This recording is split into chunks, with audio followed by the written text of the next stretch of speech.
The Jets beat Buffalo on Sunday 20-17.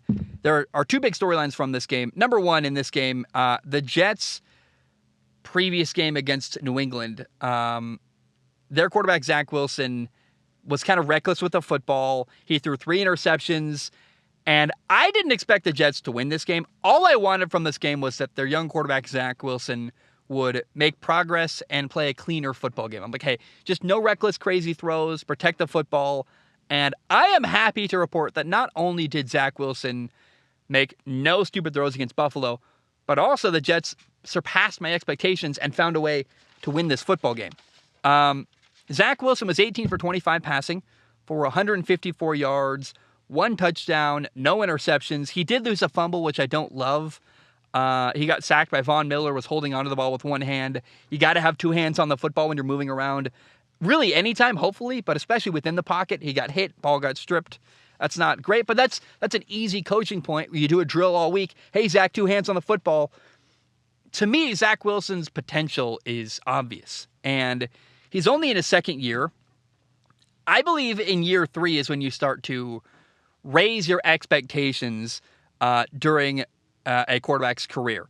And there was a big play Zach Wilson made on 3rd and 9 where he ran for a first down. And that's the kind of play that makes you, I think, is the reason you remain patient for Zach Wilson. A lot of people were throwing Zach Wilson under the bus and ready to give up and say he's hopeless after losing to the Patriots and throwing 3 interceptions. And let's call it like it is. Zach Wilson had a terrible game 2 weeks ago against New England. But I said, hey, stay patient. Look, he's young. Give him time. He's got potential, obviously. And look where the Jets are now. They just beat arguably the best team in the NFL, Buffalo. And it was an awesome win. Zach Wilson made a lot of great plays. Buffalo was actually up 14-3 in the second quarter. So the offense had to fight back. The defense had to make plays and get some stops. And that leads me to storyline number 2, which is this. Josh Allen, the Buffalo Bills quarterback, had kind of an off day. But also, the Jets finally looked like a team that has a defensive head coach. Robert Saleh, their head coach, was a brilliant defensive coordinator for the 49ers. He took them to a Super Bowl. Now, in his time as head coach of the Jets, the last year and a half roughly, the Jets defense has been really underwhelming. And I'm like, are you sure this is his specialty? Like, are you sure Robert Saleh was a defensive coordinator? Because it doesn't look like it. This was the game where I felt like his defense made their mark, and finally I'm like, oh, maybe it just takes a year and a half for them to make progress. They got a lot of young players, and, you know, Bills quarterback Josh Allen had kind of an off day, threw 2 interceptions. Both of them were bad, by the way. Both of Josh Allen's interceptions were throws where I was like, bro, what are you doing? And there was one where he's rolling right. There was kind of pressure in his face. That's the benefit, by the way, of getting pressure on a quarterback, is when there's bodies in his face, it makes it harder to see downfield. I think literally he didn't even see the linebacker underneath on his first interception. And Josh Allen, in fact, should have had 3 interceptions because Jordan White had caught 1, but also dropped 1 where it would have been his second interception on the day. The Jets were getting a ton of pressure on Josh Allen all game long. They made his life difficult. And it's just cool, man. I loved seeing what the Jets did.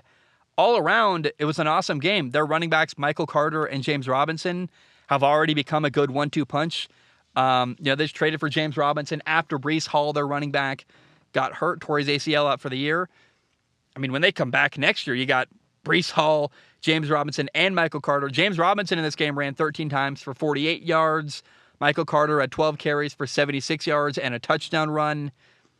I just thought, as you look around the Jets roster, they're a really, really young team, but it's a young team with young guys making plays. Sauce Gardner had a big stop at the end of the game, had an interception.